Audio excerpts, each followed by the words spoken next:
प्राचीन भारतीय संस्कृति और युद्ध तकनीकों के गुण और वर्तमान समय में सामरिक सोच और प्रशिक्षण में इसका समावेश।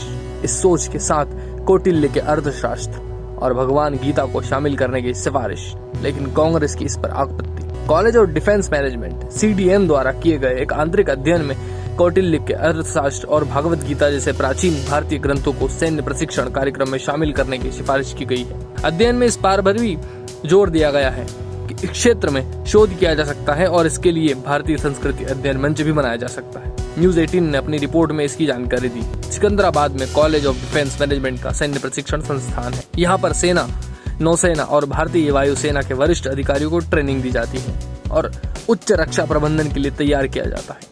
न्यूज 18 को पता चला है कि इंटीग्रेटेड डिफेंस स्टाफ के मुख्यालय द्वारा एक प्रोजेक्ट तैयार किया गया है जिसका नाम है प्राचीन भारतीय संस्कृति और युद्ध तकनीकों के गुण और वर्तमान समय में सामरिक सोच और प्रशिक्षण में इसका समावेश। सूत्रों ने बताया कि इस परियोजना का उद्देश्य भारतीय सशस्त्र बलों में रणनीतिक सोच और नेतृत्व के संबंध में चुनिंदा प्राचीन भारतीय ग्रंथों की खोज करना है। इसके साथ ही इसका मकसद सर्वोत्तम प्रथाओं और विचारों को अपनाने के लिए रोड मैप स्थापित करना है जो वर्तमान समय में प्रासंगिक है। एक शीर्ष रक्षा सूत्र ने कहा कि यह राज कौशल, सैन्य कूटनीति व अन्य क्षेत्रों में हो सकता है। उदाहरण के लिए कौटिल्य के अर्थशास्त्र सशस्त्र बलों के लिए खजाना नीति ट्रेजन ट्रॉव बताना है और कहता है कि यह वर्तमान संदर्भ में प्रासंगिक है।